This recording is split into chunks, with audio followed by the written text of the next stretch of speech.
সকাল, কেমন আছো সবাই? আশা করি সবাই ভালো আছো, সুস্থ আছো। তো সকালবেলা ঘুম থেকে উঠে এই যে ঝাড়ু দিয়ে জল জমেছিল রান্নাঘরটাতে, কালকে আবার সাইডগুলোতে মাটি দেওয়া হয়েছে, তারপরেও তো জল ঝাড়ু দিয়ে মেরে এই যে বাসনপত্রগুলো মেজে ধুয়ে নিয়ে আসলাম। সকালবেলা থেকেই বৃষ্টি হচ্ছে, রাত থেকেই হয়তো বৃষ্টি হচ্ছে না, তবে বেশি স্পিড নেই বৃষ্টির, একদম ঝিরিঝিরি। দরজা বন্ধ করে দরজাটা নিচ দিয়ে ফাঁকা দিয়ে যাবে জল।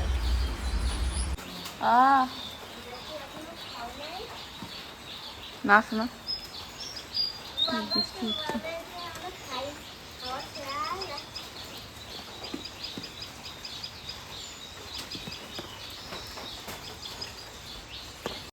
এই তো বৃষ্টির সকালবেলা বাইরের আর কি কাজকর্ম করব, তাই সকালবেলা উঠে আগে রান্নাঘরের কাজগুলোই করে নিচ্ছি।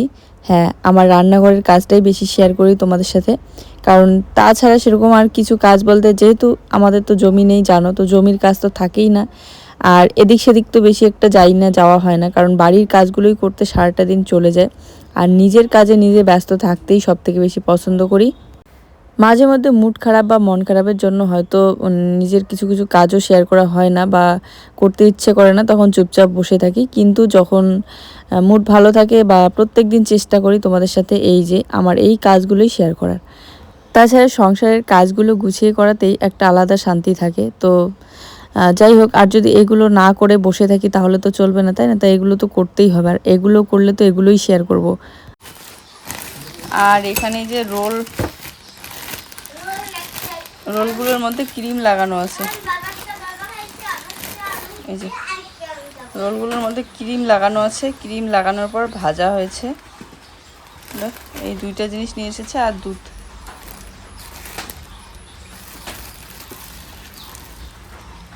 কালকে দুধ নিয়ে আসেনি, তো এটা দিয়ে এখন চাটা বানিয়ে নিই, আর জুয়ের জন্য একটুখানি ডালি।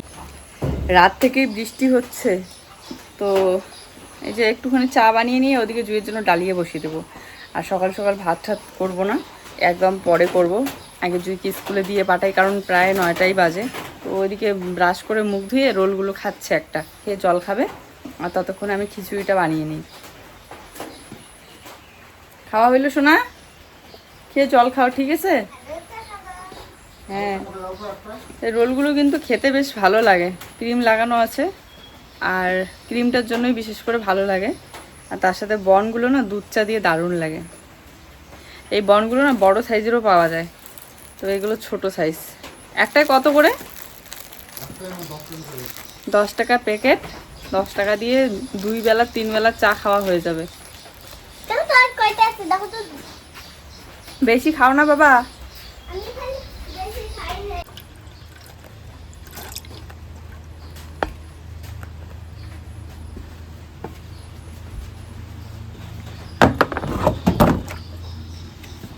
গতকালকের ভিডিওতে একটা কমেন্ট এসেছিল যে তোমার এই রান্নাঘর ছাড়া আর কিছুই নেই শেয়ার করার মতো। হ্যাঁ, সত্যিই তাই। যা আছে, যতটুকু আছে সেখান থেকেই আমি তোমাদের সাথে শেয়ার করি। যা করি, যতটুকু করি, নিজের চেষ্টায় করি। তো দেখতেই পারো সকালবেলা থেকে সারাটা দিন এই যে স্ট্যান্ডে ফোন রেখে মানে চলছে আর কি, টুকটাক কাজকর্ম শেয়ার করার, কারণ সব সময় তো আর ও মানে থাকে না। আর মাঝে মধ্যে শ্যুট করে দেয় যদি থাকে, বা বলার পর যদি ইচ্ছে হয়, এনার্জি হয়। তবে কিছু কিছু ব্যাপারে ওর উপর ভীষণ রাগ হয়। যেমন আমাদের ওই চ্যানেলটা, যে আরেকটি ইউটি লাইফ নামে চ্যানেলটা আছে, এর আগে তো জানোই একবার মনিটাইজ অন করা হয়েছিল, তারপরে ভিডিও না ছাড়ার কারণে অফ হয়েছিল। কারণ আমার পক্ষে একাই যে মানে ফোন রেখে স্ট্যান্ডে রেখে সারাক্ষণ করা, দুইটা চ্যানেলের জন্য, প্লাস সংসার প্লাস বাচ্চার, মানে এত কিছু সম্ভব হয়ে উঠছিল না, কারণ বাচ্চাকে পড়াইতেও লাগে। আর তখন আমার বাচ্চাটাও হঠাৎ করে অসুস্থ হয়ে পড়লো। বাচ্চার প্রতি এতটা ধ্যান দিচ্ছিলাম যে ভিডিও করার এনার্জি থেকে বাচ্চাকে টাইম মতো খাওয়ানো, সব কিছু একদম, শুধু বাচ্চা।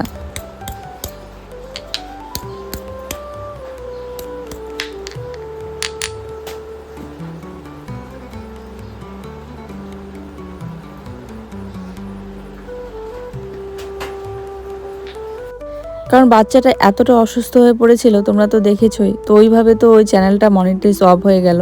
তো তারপরে আবার এই যে কষ্ট করে আবার মনিটাইজটা অন করা হলো। এখন আবার ও একদিন ভিডিও ছেড়ে 10 দিন দেয় না, মাঝে মধ্যে 12 দিনও দেয় না। বলতে বলতে আমি ক্লান্ত, আর বলতেই ভালো লাগে না। কিন্তু চিন্তা হয়, কারণ আমার এই চ্যানেলটা যদি কোনো কারণে কোনো সমস্যা হয় তখন আমি কোথায় ভিডিও দেব? ওইটা তো মনিটাইজ অফ হয়ে যাবে এভাবে না ছাড়তে না ছাড়তে। এটাই ওকে বোঝাতে পারি না। আর কি আর বলবো বলো আমার এই মনের কথা। এই কথাগুলো বলাও যায় না, সহ্যও করা যায় না। যাক, ছাড়ো গিয়ে এসব কথা। আর আমার এই র্যাকটা সত্যিতেই আমি গোছাতে পারছিলাম না, কারণ আমি আসলে বুঝতেই পারছিলাম না যে কোথায় কি রাখা যাবে। মশলার বয়াম তো কোথায় রাখবো সেটা ভেবেই পাচ্ছিলাম না। আমি ভেবেছিলাম ওই একটাতেই হয়তো সব কিছু রাখে।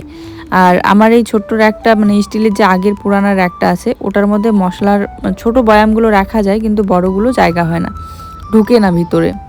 আর উপরের স্টেপটা তো বুঝতেই পারো ওরকম অপশানই নেই। আর যেটা নতুন কিনলাম সেটার মধ্যে হচ্ছে বাসনগুলো কোথায় রাখবো সেটা তো বুঝতে পারি, কিন্তু মশলার বয়ামগুলো ওই উপরে ওইভাবে রেখে দিয়েছি। তো এই হচ্ছে আমাদের সকালবেলার 1 কাপ করে চা না নিয়ে গ্লাসের মধ্যেই নিয়ে নিলাম, কাচের গ্লাসগুলোতে। আর যেহেতু একটু বেশি করে চা করে ফেলেছি, যতগুলো দুধ নিয়ে এসেছে পুরোটারই চা বানিয়েছি। আর তার সাথে ও সকালবেলা নিয়ে এসেছে রোল, আর বনগুলো নিয়ে এসেছে। তো এই বন আর রোল দিয়ে, বন দিয়ে চা খেতে কিন্তু দারুণ লাগে।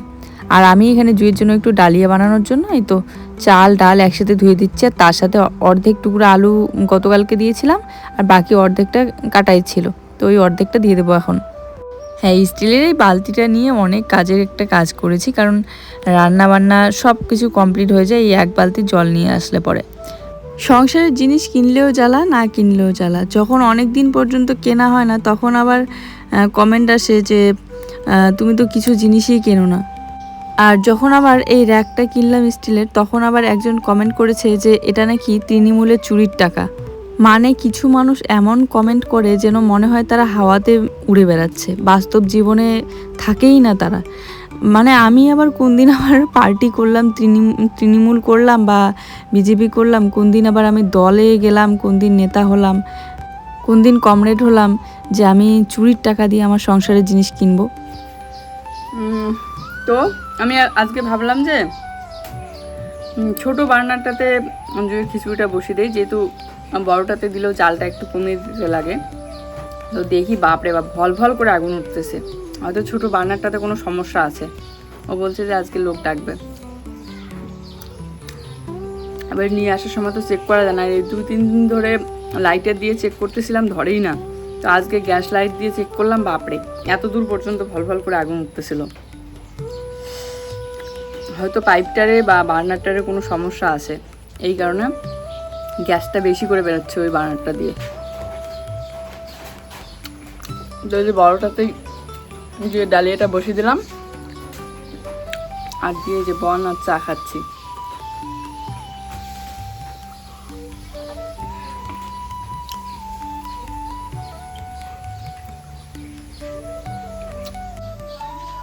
শালিক পাখি এসছে। এই তো সেদিন বললাম না, আমাদের বারান্দায় থেকে শুরু করে রান্নাঘরের ভিতরে সারাক্ষণ শালিক পাখিগুলো আসে। আমার কাছে এটা বেশ ভালো লাগে।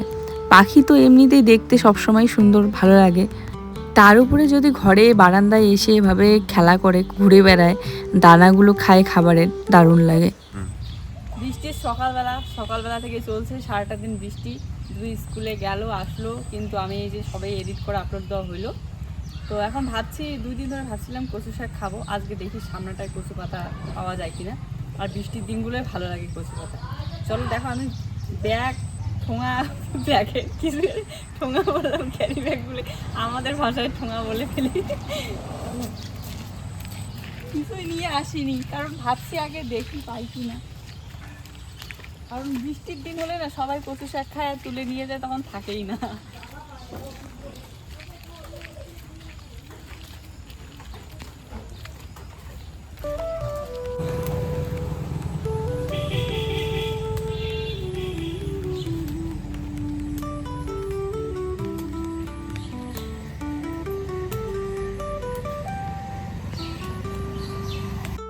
তো আজ কতদিন পর তোমরা এভাবে আমাকে কচু শাক তুলতে দেখছো বলো তো? কারণ অনেক দিন ধরে কচু শাক খাওয়া হয় না। আগে মানে বৃষ্টির দিন করে প্রায় প্রত্যেক দিনে খাওয়া হয়, তাছাড়া এতদিন তো সবে বৃষ্টিটা শুরু হচ্ছিল। তাছাড়া মাঝখানে একবার খেয়েছিলাম কচু ডাঁটা। তবে আজকের দিনটাই না খুবই খারাপ সত্যি কথা বলতে, জানো তো। কারণ অনেক আশা করে এই যে এত সুন্দর কচু শাকগুলো তুলছিলাম, মানে বলে না ভাগ্যে না থাকলে কোনো কিছুই হয় না। তুমি তোমার মানে চোখের সামনে এসেও সব কিছু তুমি হারাবে যদি ভাগ্যে না থাকে। আর যদি ভাগ্যে থাকে, তুমি চেষ্টা না করতেও সব কিছুই তোমার চোখের সামনে চলে আসবে। সেটাই হচ্ছে ব্যাপার। এত আনন্দ নিয়ে, এত সুন্দর করে, এত আশা নিয়ে আমি কচু শাকগুলো তুললাম এবং বাড়িতে নিয়ে গিয়ে পরিষ্কার পরিচ্ছন্ন করে সুন্দর করে বানালাম মন দিয়ে। খাবো বলে অনেক আশা করলাম। আর রান্না করার সময়ও অনেক কিছু ভাবছিলাম যে আজকের খাওয়া দাওয়াটা মনে হয় বেশ ভালোই হবে। আর কচু শাকটা বানিয়ে টিভি দেখতে দেখতে বসে খাবো। সব কাজ তার জন্য আগে সেরে নিই, এখান থেকে গিয়ে স্নান করে পূজা দিয়ে তারপরে রান্নাটা করি। চলো কচু শাক তোলা কমপ্লিট, এখন এগুলো গিয়ে কাটবো, কেটে স্নান করবো, স্নান করে পূজা দিয়ে তারপরে রান্না করবো। এই দেখো কচু শাক তুললাম, হাতের অবস্থা কি হলো। এই দাগ এখন 2 দিন পর্যন্ত থাকবে, জামাতেও পড়েছে। আমার মাথায় ছিল না যে কচু শাক তুললে লাল হয় হাত।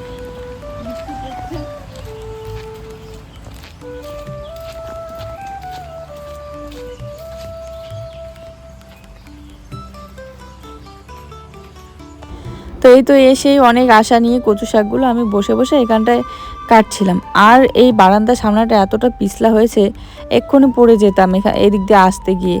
মানে বাচ্চাকে তো হাঁটাচলা করতেই দেওয়া যায় না, সবুজ রঙের একদম শ্যাওলা পড়ে খুবই পিছলা হয়েছে। এবারে বৃষ্টির দিনগুলো শেষ না হলে কিছু করারও নেই। তো যাই হোক, এইভাবে কুচি কুচি করে কেটে নিচ্ছে। আর আমি একটু কচু শাকটা অন্যভাবেই বানাই। অনেকেই আলাদা আলাদাভাবে, কেউ মানে পুড়ে বানায়, আবার কেউ বড়া বানায় কচু পাতার, কেউ সেদ্ধ করার পর শিলনোড়াতে বাটা করে, তবে আমি একবারেই রান্না করে নিই। আর এই কচু শাকের মধ্যে একটুখানি টক দিলে কিন্তু দারুণ লাগে। যেমন তেঁতুল বা কুল, পাকা কুল থাকে না শুকানো, সেই জিনিসগুলো দিলে দারুণ লাগে। তো যাক, এদিকে কচু শাকটা কাটার পর এই সামনের জায়গাটা একটু ঝাড়ু দিয়ে নিচ্ছি। লটকনগুলো ছিল, খাওয়া হয় আর খোসাগুলো এখানটাই ফেলে ফেলে বলতে কি জুই আর আমরাই ফেলি। তো যাক, এখানটা ঝাড়ু দিয়ে নিয়ে ওদিকে স্নানটা করে নেব। তো এত আশা করে বললাম না বানালাম, শেষ পর্যন্ত কি হলো, খাবো এমন সময় উল্টে পড়ে গেল সব কিছুই হাত থেকে। ভাবছিলাম তোমাদের সাথে শেয়ার করব না, মুডটাই এত পরিমাণে খারাপ হয়ে গেল। তো দেখতেই থাকো ভিডিওটা, তাহলেই বুঝতে পারবে যে কিভাবে কি হলো সবটা। ওই যে ভাগ্যে না থাকলে হাজার চেষ্টা করেও মানে সফলতা তোমার সামনে এসেও চলে যাবে। আর যদি ভাগ্যে থাকে তাহলে তোমার চেষ্টাই করতে হবে না, দেখবে সফলতা এমনি এমনি চলে আসে। তো দেখো আজকে স্টিলের কড়াইটাতে করে নিচ্ছি, কারণ যেহেতু ভাজাভাজি করব না, এখানে শুধুমাত্র রান্না করব কচু শাকটা। তো প্রথমে একটুখানি জল দিয়ে জলটা গরম করে ওখানে কাঁচা লঙ্কা, রসুন একটু বেশি করে, এই শাকের মধ্যে যত পরিমাণে রসুন দেওয়া হয় আর কাঁচা লঙ্কা দেওয়া হয় ততই কিন্তু স্বাদটা বেড়ে যায়। তো দেওয়ার পর একটুখানি সর্ষে তেলও ওই জলের মধ্যে দিয়েছি আর লবণ দিয়ে একটু ভালো করে জাল দিয়ে ফুটিয়ে নিয়ে তারপরে এই যে কচু শাকগুলো দিলাম। আর এখান থেকে ওকে বলছিলাম যে কত সুন্দর একটা সেন্ট বেরিয়েছে কচু শাক দেওয়ার সাথে সাথে, কিন্তু মানে দারুণ লাগে আমার এই সেন্টটা শুনলেই মনে হয় যে যেন খাই। আর 2 দিন ধরে তোমাদের বলছিলাম, বলতে বলতে আজকে তুলে নিয়ে আসলাম খাবো বলে, অনেক আশা ছিল সত্যিতেই। তো তারপরে শেষ পর্যন্ত খাওয়াই হলো না। যাই হোক, আমার ছোট্ট রান্নাঘরটা কিন্তু সত্যি এখন দারুণ লাগে, আমার কাছে তো খুবই ভালো লাগে। তবুও ভাগ্যিস এতদিন পর মাথায় আইডিয়াটা হলো। আর সবসময় আইডিয়া হলেও হয় না, খরচ করার জন্য টাকারও প্রয়োজন হয়, না হলে এতদিন আগেই করতে পারতাম। তখন যখন আমি মুরগি পোষার জন্য খাঁচাটা তৈরি করলাম, না করে কিন্তু এখানটায় রান্নাঘরটা করতে পারতাম, কিন্তু আমার মাথায় সেই আইডিয়াটা তখন আসেনি। আর তাছাড়া ভেবেছিলাম যে ছোটো মোটো একটা ব্যবসার মতো করে মুরগিটা পুষবো, তো সেটাও আর হলো না। কারণ মুরগিগুলোকে ঠিকমতো আমি ওষুধ জানতামই না, কি দেওয়া যায় ওষুধ দিতে পারছিলাম না। তো ডাক্তারের কাছে অনেক খোঁজ করেছি, পশুর যে থাকে মানে মুরগি ব্রয়লারের। আমি চার্জ করার চেষ্টা করলাম ওই ছোট হাতের জুসার মেশিনটা, কিন্তু হচ্ছে না, ঠিক করাও যাচ্ছে না। কারণ দোকানে নিয়ে গিয়েছিল, দোকানে বলছে ওটা ঠিক করতে পারবে না, হয়তো চার্জারের পিনটা নষ্ট হয়েছে, পিনটা, আর না হলে হয়তো বা ব্যাটারি শেষ। তো যাই হোক, এখানে এই যে সবজি নিয়ে এসেছে আজকে, ভেন্ডি আর বেগুন, তো সবজিটাতে রেখে দিলাম। আজকের বেগুনগুলো জাস্ট দেখো কতটা কালারফুল।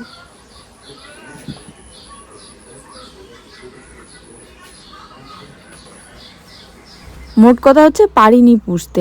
আর তাছাড়া খাঁচা থেকে বাইরে বের করে দিলে মুরগি বা মুরগা বলো এখানে সেখানে মানুষের বাড়িতে চলে যায়, তখন কথা শুনতে হয়। মানুষের গাছের গোড়াতে মানে আঁচড়িয়ে আঁচড়িয়ে ওই পাতা টাতা নোংরা টোংরা ফেলে। তো এই জন্য আবার যে একটা মুরগা ছিল মুরগাটাও দিলাম বিক্রি করে, তো ছেড়েই দিলাম। আর খাঁচাতে ওইভাবে মুরগি থাকেও না, খুব একদম ইসে করে যখন বাচ্চা হয় বাইরে বেরোতে চায়, আর বাচ্চা নিয়ে আর কি না বের করে দিলে আবার তাড়াতাড়ি বড়ও হয় না, কারণ মুরগি জিনিসটা না কেঁচো পোকামাকড় এগুলো খেয়েই বড় হয়। তার মধ্যে যেহেতু ঔষধটাও চিকিৎসাটাও দিতে পারছিলাম না বাচ্চাগুলোকে, একটার পর একটা মরে যাচ্ছিল, খুবই কষ্ট হচ্ছিল। যাই হোক, তোমরা যেহেতু বলেছো যে এই র্যাকটার মধ্যে মশলার বয়ামগুলো ভালো লাগছে না, তো আমি এখান থেকে সরিয়ে অন্য জায়গায় রাখবো। তবে উপরের মশলার বয়ামগুলো ওখানটাই থাকবে, কারণ ওগুলো রাখার জায়গা সেরকম একটা নেই। স্টিলের কড়াইটাতেই দিলাম। আর এই যে ডাল, জুই ওদিকে খেতে বসে পড়েছে, কারণ কচু শাক হইতে একটু দেরি, আবার টিউশন। হ্যাঁ, তো দেখো আমার রান্নাটা প্রায় হয়ে এসেছে। অনেকেই বলো যে কচু শাক রান্না করলে এগুলো নাকি গলায় ধরে চুলকায়, কিন্তু আমি যতদিন রান্না করেছি হয়তো বা এক দিন ধরেছে, কিন্তু তাছাড়া বেশিরভাগ দিনে কিন্তু ধরে না। তবুও কচু ডাঁটাগুলো মাঝে মধ্যে ধরে, বা লতিগুলো, এই কচু শাক কিন্তু ধরে নেয়। কড়াইটা থেকে নামিয়ে বাটিতে না রাখলে হয়তো বা পড়তো না শাকটা এভাবে, কারণ কড়াইটাতে ধরার জায়গা ছিল। হাতটা কেন জানি একটু পিছলা লাগছিল, বাটিটা স্লিপ করে গেল। তো চলো আমার তো দেখতেই পেলে কিভাবে পড়ে গেল, আর কত মানে আশাটা করলাম আর সবটাই গেল নষ্ট হয়ে। তারপরে মনটা খারাপ লাগছিল এতটাই যে হাত দিয়ে তুলে ওই যে ওই গামলাটার মধ্যে ফেলে দিলাম, এক ফোঁটাও খেতে পারলাম না। রান্না করা সবজি এভাবে পড়ে যাওয়াটা একদমই ভালো না, পড়ে গেলে কেমন লাগে। তাই মনটা ভীষণ খারাপ লাগছিল, খাওয়া দাওয়াই করছিলাম না অনেকক্ষণ পর্যন্ত, তো খাইনি, ভেবেছিলাম আজকে আর খাবোই না, মানে মুডটা এত খারাপ হয়ে গেল। তো তারপরে ভাবলাম এরকম করে তো আর রান্নাঘরটা রাখা যাবে না। তাছাড়া ভেবেছিলাম যে আজকে মুছবো, সব কাজ সেরে খাওয়া দাওয়া করে সিমেন্ট দিয়ে মুছবো না, মাটি দিয়েই মুছবো, কারণ যেহেতু এই যে মাটিগুলো খোঁড়াখুড়ি করা হলো, এগুলো জায়গা সমান করে দিতে হবে। তো তারপরে আর এই মুহূর্তে সমানও করতে ইচ্ছে করছিল না, এমনিতে একটু জল নিয়ে এসে জায়গাগুলো একটু মুছে দিচ্ছিলাম। তবু ভাগ্যিস যে সমস্ত কাজ আমার প্রায় কমপ্লিট হয়েছে, শুধু খাওয়া দাওয়াটাই করতে নিয়েছিলাম। আর এইভাবে পড়ে যাওয়া সবজির উপর দিয়ে হাঁটা চলাও করা যাবে না, তার উপরে হচ্ছে এখন যদি জল ঢেলে দেই তাহলে আরও পুরো ঘরটাই ভিজে ট্যাকট্যাকে হয়ে থাকবে, মানে ভালোই লাগবে না। তো যাক, সন্ধ্যা পর্যন্ত তো শুকিয়ে যাবে। উপরটা যতই গুছিয়ে রাখি, যদি নিচেরটা মোছা করা না হয় তাহলে কেমন যেন লাগছিল দেখতে। দেখো পুরো জায়গাটাতে কেঁচো মাটি তুলেছে, খোঁড়াখুড়ি, মানে বিরক্তিকর লাগছিল, বিশেষ করে এই বৃষ্টির দিনে। তো দেখতেই পেলে সারাটা দিন তোমাদের সামনেই চলে গেল কিভাবে মানে পুরো এই আজকে সত্যিতেই বিশেষ করে সারাটা দিন রান্নাঘরেই কেটে গেল। আর এই কাজগুলো যদি আমি না করতাম কি করতাম বলো, কারণ না করলেই একটা মিনিট দেরি হলে বা আধ ঘন্টা যদি না করতাম তাহলে ওইদিকে আমার বাচ্চার টিউশন স্কুল সবই মিস যেত। স্কুল থেকে এসে একটু রেস্ট করে খাওয়া দাওয়া করতে না করতে ওইদিকে হয়ে গেল টিউশনের টাইম। আর অন্যান্য সময় কিছু সময় থাকে এমন যে টাইমগুলো কাটতেই চায় না, যেদিন করে মনে হয় যে আরেকটু দেরি হলে ভালো হতো, সেদিন করে আবার এত তাড়াতাড়ি সময়টা এগিয়ে যায় যে মনে হয় টাইম হাতে একদমই নেই। বালতিটা আপাতত শিলনোড়ার উপরে রেখেছি, এই যে মাজা ঘষা করতে হবে। খাওয়া দাওয়া করলো জুইয়ের বাবা, সেগুলো মাজা ধোয়া করে ওদিকে জল নিয়ে আসবো। তার মধ্যে রান্না করলাম, কড়াই ঠড়াইগুলো এখনো মাজা হয়নি। আর ওকে বললাম জুইকে টিউশনে দিয়ে আসতে।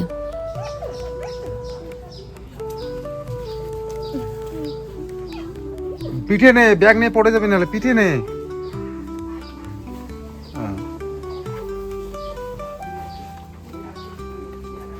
যাও আস্তে আস্তে যাও, পড়ে যাওয়া বললাম, আস্তে আস্তে যাও।